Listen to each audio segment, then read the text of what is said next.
Bano T V کے پیارے سامعین السلام علیکم۔ دوستو، آپ سے میری گزارش ہے کہ اگر آپ میرے چینل پر نیو ہیں تو جلدی سے میرے چینل کو سبسکرائب کر لیں تاکہ آنے والی اپڈیٹ آپ کو ملتی رہے۔ گھر میں داخل ہوا تو دیکھا بیوی بیٹھی رو رہی ہے۔ کیا ہوا ہے، میں نے پوچھا۔ یہ آنکھیں کیوں لال کر رکھی ہیں؟ سب خیریت تو ہے نا؟ آج اس کمینے نے بیوی کے کہنے پہ اس بڑھیا کو پھر مارا ہے۔ وہ پھر ہچکیوں سے رونے لگی۔ تمہیں کیا؟ وہ اس کی ماں ہے، تمہاری نہیں۔ اور پھر بڑھیا زبان چلاتی ہوگی، بہو کے معاملات میں دخل دیتی ہوگی۔ میں نے اس کا غم غلط کرنے کے لیے کہا، زبان چلاتی ہوگی، معاملات میں دخل دیتی ہوگی۔ آپ کو کچھ پتہ بھی ہے؟ اس بیچاری کو فالج ہے، اٹھنے بیٹھنے کے لیے سہارے کی محتاج ہے، اٹک اٹک کر اپنی بات پوری کرتی ہے۔ بیوی نے تلخی سے جواب دیا، پہلے تم نے کبھی بتایا نہیں کہ اس کو فالج ہے۔ میں نے انجان بنتے ہوئے کہا، 1000 دفعہ تو بتایا ہے، مگر آپ کو کپڑوں کے علاوہ کچھ یاد رہے تب نا۔ بیوی بولی، اچھا چھوڑو، ہم کر بھی کیا کر سکتے ہیں۔ میں نے موضوع بدلنے کی کوشش کی، میرا دل کرتا ہے کہ بڑھیا کو اپنے گھر لے آؤں کچھ دنوں کے لیے۔ میری بیوی نے کہا، کیا کہا؟ پاگل ہو؟ پرائی مصیبت اپنے گلے ڈالو گی؟ مجھے اس کی سوچ پہ غصہ آیا۔ صرف ہفتے بھر کی تو بات ہے۔ اس نے میرے غصے کو نظر انداز کرتے ہوئے کہا، شاید وہ پہلے سے ہی سب پلان بنا کر بیٹھی تھی۔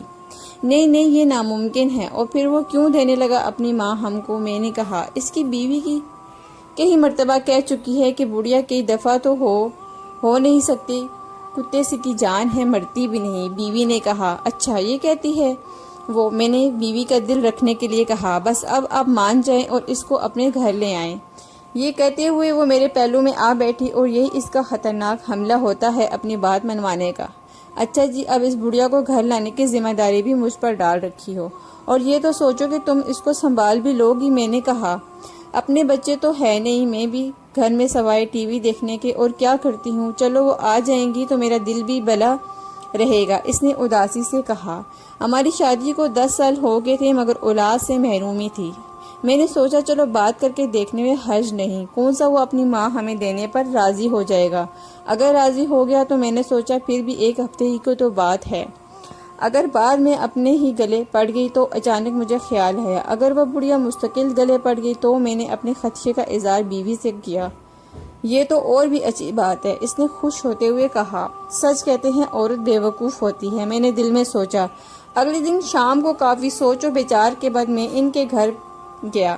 کچھ بات کرنے کے بہانے ڈرائنگ روم میں بیٹھا۔ اس نے جھوٹے منہ بھی چائے کا نہیں پوچھا تو میں نے اپنے پلان کے مطابق اس سے کہا، میری بیوی فالج کا علاج قرآن پاک سے کرنا جانتی ہے اور وہ آپ کی والدہ کا علاج کرنا چاہتی ہے۔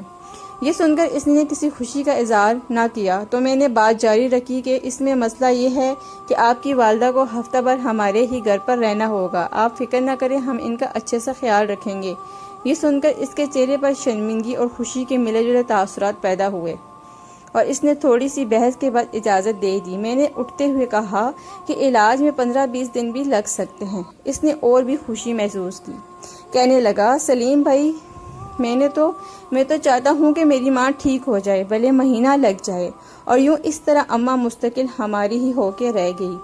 اگلے دن وہ بڑھیا ہمارے گھر منتقل ہوگی۔ بس وہ بڑھیا کیا تھی، سفید روئی کا گالا سی تھی، نور کا ایک ڈھیر سا تھا، لاغر سی، کمزور سی، جیسے زمانے بھر کے غم اس کے نورانی جھریوں بھرے چہرے پہ تحریر تھے۔ آنکھوں کے بجھتے چراغ، کپ کپاتے ہونٹ، مناسب خوراک اور دیکھ بھال نہ ہونے کی وجہ سے حالات اور زیادہ خراب تھی۔ میری بیوی تو تن من دھن سے ان کے سیوا میں جٹ گئی۔ اس کے لیے ہر چیز نئی خریدی گئی، بستر، کمبل، چادریں، کپڑے، اچھی خوراک اور خدمت سے اماں کے چہرے پہ رونق آنے لگی۔ پتہ ہی نہ چلا مہینہ گزر گیا۔ پہلے اس کی بہو ہر 2 دن بعد آتی رہی، پھر 4 دن کا وقفہ ہوا، پھر ہفتہ ہونے لگا۔ اماں کو واپس لے جانے کی بات نہ اس نے کی اور نہ ہم نے۔ دوسرے مہینے میں وہ ایک ہی دفعہ آئی، گھر کی مصروفیت کا رونا روتی رہی۔ تیسرے مہینے کے بعد اس نے آنا بند کر دیا۔ میں نے بیوی سے کہہ دیا کہ اب اماں تمہاری ذمہ داری بن گئی ہے، اب تم سنبھالو۔ بیوی نے خوشی کا اظہار کیا۔